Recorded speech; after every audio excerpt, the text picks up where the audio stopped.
법무부 장관님 또 차관 또 노만석 총장 대행 중앙지검장 얘기를 종합해 보니까 한마디로 보면은요. 항소는 포기했는데 포기를 지시한 사람이 없다는 거예요. 아무도 지시를 안 했다라고 합니다. 이게 잘된 결정이면 서로 했다고 해야 되는데 이상하니까 다 안 했다고 하는 것이고요. 장관은 인사권자이면서 지휘권자이기도 합니다. 법무차관을 통해서 신중히 판단하라고 하면서 계속 반려하면은 받는 쪽에서는 항소 포기 지시로 받아들이는 거예요. 저는 본질적으로 전혀 다르지 않다라고 생각하고요. 수사팀과 공판팀 검사 수십 명하고 결재자들이 다 만장일치로 항소 제기하기로 하고 7일의 항소 기간 중에 3일 만에 올렸어요. 근데 법무부에서 사실상 장관님이 신중히 검토하라 하면서 대검이랑 계속 핑퐁을 치는 동안 4일이 지난 겁니다. 법무부 승인 못 받고 4일이 법무부에서 쥐고 있었던 거예요. 그러니까 승인을 안 해주다가 불과 마감 7분 전에 항소를 못하게 하니까 일선 검사들이 전부 다 반발을 하는 것이고요. 저는 이게 악의적인 꼼수였다라고 생각하고 이게 정말 문제가 없다면 중앙지검장하고 그 총장 대행을 수십 년씩 검사한 사람인데 왜 사표 냅니까? 사표 낼 이유가 없잖아요. 그리고 이진수 법무차관이 제가 오전에 확인해 보니까 노만석 총장 대행한테 자기가 전달을 하면서 장관님이 신중히 판단하라고 한다는 그 지시사항을 전달을 했는데 분명히 이것은 수사지휘는 아니라고 얘기를 했다는 거예요. 근데 이게 되게 역설적으로 두 명이 대화를 하다가 수사지휘냐 아니냐에 대한 언급이 나왔다는 것 자체가 그 상황이 매우 이상한 겁니다. 상대방이 대화하다가 노만석 대행이 당연히 수사지휘로 받아들일 것 같으니까 실컷 장관님 지시를 전달해놓고 나중에 문제될 것 같으니까 이제 덧붙여서 수사지휘는 사실은 아닙니다. 이렇게 덧붙이는 거거든요. 저는 이 부분이 수사지휘가 정말로 아니라면 그런 대화가 나올 리도 없는 거죠. 장관님 한번 확인을 해볼게요. 지금 법무차관이 노만석 그 대행한테 장관님 지시사항을 전달한 것은 맞죠? 그죠? 제가 안에 전달한 건 맞잖아요. 아니, 예, 그렇습니다. 최초로 이 사건 판결 선고에 관련해서 이런 선고가 있었다는 보고는 11월 3일 월요일 날 아침에 받았습니다. 네, 좋습니다. 제가 그리고 좀 더 얘기하고 말씀드릴게요. 근데 전달을 했는데 이 김만배 사건 외에 또 이런 식으로 전달해서 항소 제기하라 말하라고 신중히 검토하라고 한 사건이 또 있습니까?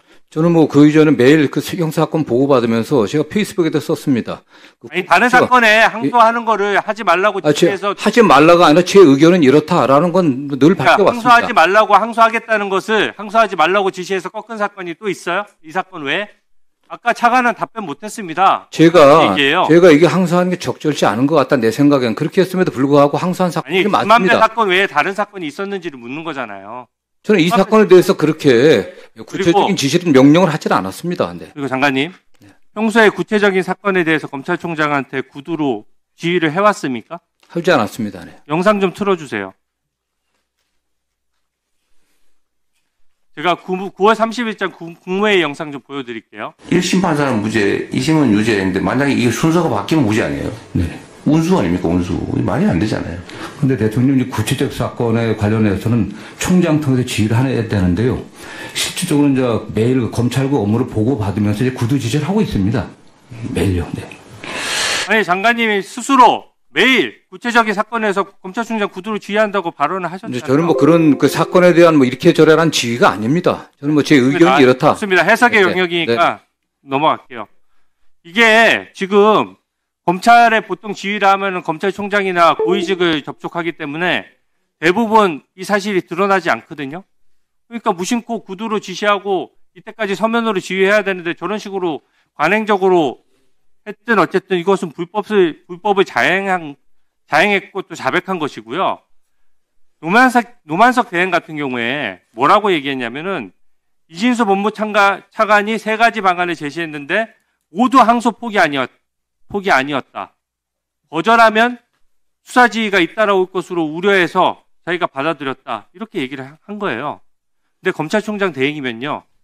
수십 년간 검사 생활 한 사람이고 또 이번 정부에서 중용된 사람입니다.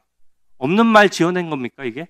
저는 뭐 노만석 차장이 어떤 상황이 너무나 구체적으로 얘기를 했어요. 지금 그러니까 사의 표명을 한 거거든요. 그 얘기에 따르면 자기는 원하지 않는데 법무부 지휘를 통해서 어쩔 수 없이 항소 포기했다는 겁니다. 어떻습니까? 아니, 그런 정도 의지가 있었다고 하면은 장관의 지휘를 서면을 요구하든지 그래야 되는 거 아니겠습니까? 이게. 저는 사실 이해할 수가 없습니다.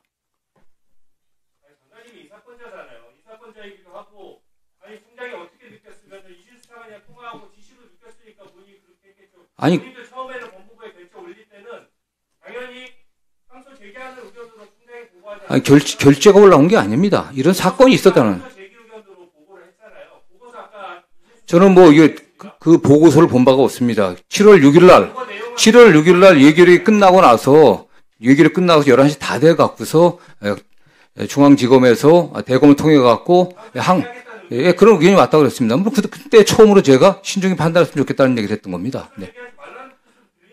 아니, 어때가 제가 신중하게 판단하는 게 진짜 판단입니다. 그럼 본인의 권한과 책임 하에서 해야 될 일들입니다.